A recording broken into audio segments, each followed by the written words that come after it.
লম্বা একটা সময় ধরে বার্সেলোনা ও রিয়াল মাদ্রিদের লড়াইয়ের মূল উপভোগ্য বিষয় ছিল লিওনেল মেসি ও ক্রিস্টিয়ানো রোনালদো। এল ক্লাসিকো মানেই ছিল মেসি রোনালদোর দ্বৈরথ। প্রায় এক যুগের বেশি সময় ধরে এই দুই মহাতারকা মাতিয়েছেন এল ক্লাসিকোর লড়াই। তবে দিন পাল্টেছে। মেসি ও রোনালদো বেশ কয়েক বছর আগেই রিয়াল ও বার্সেলোনা থেকে বিদায় নিয়েছেন। অনেকেই ধারণা করেছিলেন মেসি ও রোনালদোর বিদায়ের পর এল ক্লাসিকো কিছুটা হলেও রং হারাবে। কিছুটা হলেও সত্যি হয়েছিল মেসি ও রোনালদোর বিদায়ের পর। তবে গত ২ বছরে এল ক্লাসিকো ফিরে পেয়েছে তার পুরনো রূপ। বিশেষ করে গত বছরে লামিন ইয়ামাল ও কিলিয়ান এমবাপ্পের লড়াই ছিল এল ক্লাসিকোর মূল। তবে গত বছর তবে গত মৌসুমে বার্সেলোনার তরুণ তারকা লামিন ইয়ামাল ও রিয়াল মাদ্রিদের কিলিয়ান এমবাপ্পের লড়াইটাই ছিল এল ক্লাসিকোর মূল উপভোগ্য বিষয়। আগামীকাল ২৬ অক্টোবর এবারের মৌসুমের প্রথম এল ক্লাসিকোতে মুখোমুখি রিয়াল মাদ্রিদ ও বার্সেলোনা।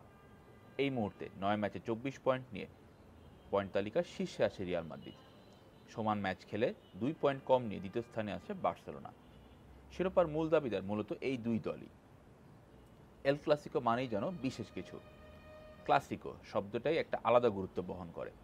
রিয়াল মাদ্রিদ ও বার্সেলোনা যখনই মাঠে নামে ধ্রুপদী ফুটবলের লড়াই দেখার জন্য মুখিয়ে থাকেন দর্শকরা। এবারও তার ব্যতিক্রম হবে না। মৌসুমের শুরু থেকেই দুর্দান্ত ফর্মে আছে রিয়াল মাদ্রিদ। বিশেষ করে কিলিয়ান এমবাপ্পে আছেন উড়ন্ত ফর্মে। বিশেষ করে কিলিয়ান এমবাপ্পে আছেন খুনে মেজাজে।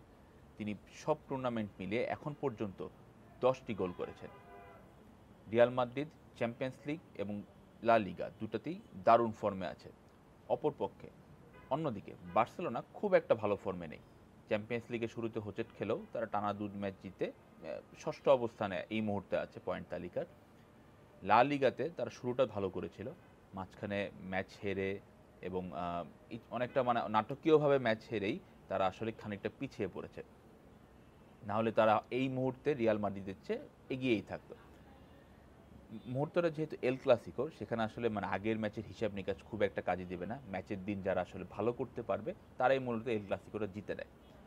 আগামীকালের এল ক্লাসিকোতে বার্সেলোনার জন্য সবচেয়ে বড় দুশ্চিন্তার কারণ দলের ইনজুরি। গত কয়েক সপ্তাহ আগে থেকে আমরা জানি লেভানডস্কি, অলমো, গার্সিয়া, গাভি ৪ জন বড় প্লেয়ার ইনজুরিতে পড়েছেন। তারা লা লিগা, চ্যাম্পিয়ন্স লিগ কোথাও খেলতে পারছেন না। এল ক্লাসিকোতেও তারা নামতে পারবেন না। বার্সেলোনার জন্য সবচেয়ে বড় ধাক্কা হয়ে এসেছে গতকালকের একটা নিউজ। গতকাল আমরা জানতে পেরেছি যে রাফিনহা আসলে ১ মাস ধরে ইনজুরিতে, তিনি এল ক্লাসিকোতে মাঠে নামতে পারবেন না। রাফিনহার মাংসপেশির ইনজুরির জন্য ৪ সপ্তাহ ধরে বাইরে ছিলেন। কিন্তু আমরা জেনেছিলাম যে গত বৃহস্পতিবার তিনি আসলে অনুশীলনে ফিরেছেন। তিনি মোটামুটি সুস্থ আছেন। তিনি এল ক্লাসিকোতে দলকে মানে বড় একটা লিড দিবেন। কিন্তু হঠাৎ করে আমরা জানতে পারলাম যে আসলে তিনি শুক্রবার কিছুটা অসুস্থ বোধ করে অনুশীলন থেকে সরে এসেছেন। তিনি আর অনুশীলনে নামেননি। তো স্প্যানিশ গণমাধ্যমগুলো বলছে তিনিও আসলে এল ক্লাসিকোতে থাকছেন না। তো বড় ৫ জন প্লেয়ার না থাকায় বার্সেলোনা আসলে একটা ম্যাচের আগেই খানিকটা বিপর্যস্ত বলা যায়। বার্সেলোনার জন্য যেটা আসলে মূল শক্তি, মানে গত মৌসুমে আমরা দেখেছি এল ক্লাসিকো মানেই লামিন ইয়ামালের একটা বড় প্রভাব। মানে এই তরুণ ফুটবলার মাত্র ১৭ বছর বয়সে গতবার এল ক্লাসিকোতে যা করেছে সেটা রীতিমতো অবিশ্বাস্য। মানে আমরা সবাই তার মাঝে আসলে লিওনেল মেসিকে খুঁজে পাচ্ছেন, যে মেসি যেরকম একটা সময় দাপটের সঙ্গে এল ক্লাসিকোতে রাজত্ব করতেন, লামিন ইয়ামালও ঠিক তেমনটাই করবেন। আগামীকালের এল ক্লাসিকোতে লামিন ইয়ামালই তাই বার্সেলোনার সবচেয়ে বড় শক্তি, এবং তিনি বার্সেলোনার মূল মানে ১১ জনের টিমের তিনি আসলে মূল ভরসা। সবাই আসলে তার দিকে তাকিয়ে থাকবে। এটা একটা বড় চাপ। এই চাপটা তিনি গত মৌসুম থেকেই বুঝতে পারছেন যে আসলে মেসির ছায়াটা তার ভিতর সবাই খুঁজে পাচ্ছে, যে মেসির উপর আসলে যেরকম আমরা ভরসা করে থাকতো বার্সেলোনার সবাই, বার্সেলোনার সমর্থক বলেন, ক্লাব বলেন, তার টিম মেম্বাররা বলেন, কোচিং স্টাফ, সবার একটা বড় ভরসার জায়গা ছিল মেসি। ঘুরে ফিরে সেই মেসির মতোই যেহেতু ইয়ামাল খেলেন, আমরা সবাই জানি এই মৌসুম থেকে তিনি আসলে ১০ নম্বর জার্সি পরে খেলছেন, মেসির সেই আইকনিক জার্সি। তার উপর চাপটা অনেক বেশি থাকবে। বিশেষ করে তার আশেপাশে যখন গাভি, অলমো, লেভানডস্কিরা থাকবেন না, তখন তার উপর চাপটা অনেক বেশি থাকবে। অপরপক্ষে রিয়াল মাদ্রিদের কথা যদি আমরা আসি, যেটা বলছিলাম শুরুতেই, যে কিলিয়ান এমবাপ্পে আসলে এই মৌসুমে যে ফর্মে আসেন সেটা আসলে গতবারের চেয়ে অনেক ভালো। গত মৌসুমে তিনি রিয়াল মাদ্রিদে যোগ দেওয়ার পর খুব একটা ভালো করতে পারছিলেন না। ধীরে ধীরে সিজনের সাথে যত এগিয়েছে তিনি আসলে তার স্বরূপে ফিরেছেন, কিন্তু ওই মানে যে এমবাপ্পেকে আমরা জানি পিএসজিতে সেরকমটা তিনি করতে পারেনি। তবে এবারের মৌসুমের একদম শুরু থেকেই লিগ ও চ্যাম্পিয়ন্স লিগ দুটোতেই তিনি অপ্রতিরোধ্য, এবং এমবাপ্পের সাথে জুড বেলিংহাম এবং ভিনিসিয়াস জুনিয়র দুজন আসলে দারুণভাবে তাকে সাপোর্ট করছেন। তো এই ত্রয়ী আসলে এল ক্লাসিকোতে বড় একটা ভূমিকা পালন করবে। আমরা লা লিগাতে বলেন বা চ্যাম্পিয়ন্স লিগে বলেন, বার্সেলোনার ডিফেন্স একটা বড় বড় দুশ্চিন্তার বিষয়। হ্যান্সি ফ্লিক আসলে নিজেও বলেছেন যে তাদের আক্রমণ ভাগ সবসময় ভালো খেলে, তারা গোলের অনেক সুযোগ তৈরি করে, গোলও করে, কিন্তু দেখা যায় রক্ষণ ভাগ সে এই গোলটা আসলে ধরে রাখতে পারে না। তো তার হাইলাইন ডিফেন্স গতবারের কথা যদি আমরা মনে করি, গতবারের কিন্তু সবগুলো ক্লাসিকোতেই বার্সেলোনা রিয়াল মাদ্রিদকে একদম ধসিয়ে দিয়েছে, সেটা লা লিগা, সুপার কাপের ফাইনাল, মানে মাদ্রিদ আসলে কোনো পাত্তাই পায়নি বার্সেলোনার কাছে। এইবার আসলে সেরকমটা হওয়ার সম্ভাবনা একটু কম। সেটা বার্সেলোনার তরফ থেকে বলা হচ্ছে যে ম্যাচটা একটু কঠিন হবে। রিয়াল মাদ্রিদও বলছে যে না, বার্সেলোনাকে তারা সম্মান করেন, এটা তো আসলে মাঠের বাইরে তার একটা খুব ফর্মাল কথাবার্তা, কিন্তু আমরা সবাই জানি যে এবার ক্লাসিকোর আগে রিয়াল মাদ্রিদ বেশ এগিয়ে। রিয়াল মাদ্রিদের কোচ জাভি আলোনসো এবং বার্সেলোনার কোচ হ্যান্সি ফ্লিক দুজনের কথাতেই আসলে মোটামুটি একটু হলেও বোঝা যাচ্ছে যে রিয়াল মাদ্রিদ এখানে একটু আপার হ্যান্ড নিয়ে মাঠে নামবে। তাদের যে সাম্প্রতিক ফর্ম, তাদের যে টিম, মানে টিমের কম্বিনেশন গত কয়েকটা ম্যাচে আমরা যদি দেখি, মানে তাদের সামনে আসলে বার্সেলোনার ডিফেন্সটা কতটুকু কাজে লাগবে। আমরা আগেরবার যেটা দেখেছিলাম যে হাইলাইন ডিফেন্স, খুব হাই রিস্ক নিয়ে আসলে ফ্লিক ডিফেন্সটা সাজিয়েছিলেন। সেবার আসলে বারবার অফসাইডের ফাঁদে পড়েছেন এমবাপ্পে। আমরা গতবার হয়তো আপনাদের মনে আছে যে তিনি গোল করতেন কিন্তু আসলে অফসাইডের ফাঁদে পড়তেন। এবার আসলে কতটুকু সেই ট্যাকটিক্সটা আসলে সাজাবেন জাভি যাতে অফসাইডের ফাঁদে না পড়েন, সেটা আসলে আমরা আগামীকাল দেখব অবশ্যই।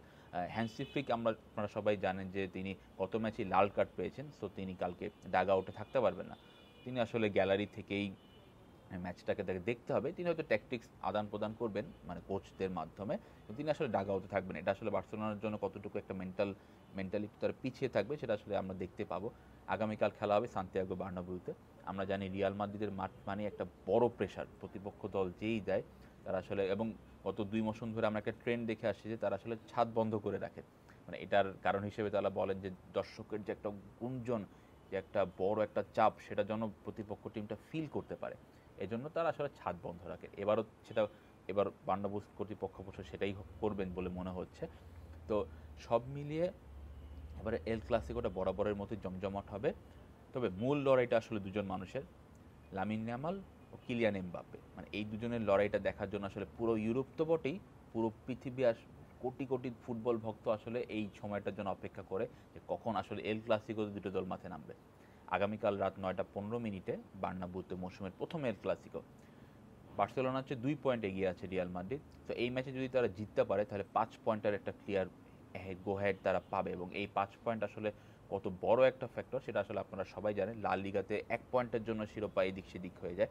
তো বার্সেলোনা চাইবে যে রিয়াল মাদ্রিদকে হারিয়ে তারা রিয়াল মাদ্রিদের চেয়ে 1 পয়েন্ট এগিয়ে যেতে। যদি এই ম্যাচ ড্রও হয় তাও আসলে বার্সেলোনা খুব একটা মাইন্ড আশা করে করবে না, মানে এই টিম নিয়ে রিয়াল মাদ্রিদের সাথে ড্র করাও তাদের জন্য একটা বড় ব্যাপার, তাও যদি সেটা বার্নাব্যুতে হয়। তো সব মিলিয়ে আমার প্রেডিকশন এই এল ক্লাসিকোতে আসলে রিয়াল মাদ্রিদ 2-1 কিংবা 3-1 ব্যবধানে জিতবে। তো আপনারা আসলে কি মনে করেন অবশ্যই কমেন্ট বক্সে জানাবেন। তো প্রেডিকশন তো আমি বললাম, রিয়াল 2-1 অথবা 3-1 ব্যবধানে জিতবে। শেষ পর্যন্ত এল ক্লাসিকোতে আসলে শেষ বলে কোনো কথা নেই। আমরা বরাবরই দেখে এসেছি এল ক্লাসিকোতে সব কাগজে কলমের হিসাব নিকাশ আসলে মাঠে একদম সবসময় যে প্রমাণ হয় তা না। মানে অনেক কিছুই বদলে যায়, হয়তো মোমেন্ট অফ ম্যাজিকে একজন গোল করে দিলেন, বা একপেশে হওয়ার এল ক্লাসিকো আমরা অনেক এল ক্লাসিকো একপেশে দেখেছি। এবার আশা করি মানে হয়তো অতটা একপেশে হবে না, কিন্তু রিয়াল মাদ্রিদ একটা ভালো ভালো ক্লিয়ার হিসেবে পাবে, ক্লিয়ার হেড পাবে। তো আজ এ পর্যন্তই। আশা করি আমরা সবাই একটা উপভোগ্য এল ক্লাসিকো দেখব, এবং এল ক্লাসিকোর পরেও হয়তো আমরা একটা নতুন একটা কোনো টপিক নিয়ে আলোচনা করব। ম্যাচটা আসলে কেমন হলো, কোথায় আসলে কোন দল পিছিয়ে পড়লো, বা কোন দলের পরিকল্পনাটা ভুল ছিল বা সঠিক ছিল, সেটা নিয়ে আসলে আমরা আবার একটা আলোচনা করব। তো এ পর্যন্ত সবাইকে ধন্যবাদ। যদি চ্যানেলটি সাবস্ক্রাইব করে না থাকেন অবশ্যই সাবস্ক্রাইব করবেন এবং আমাদের সাথেই থাকবেন। সবাইকে ধন্যবাদ।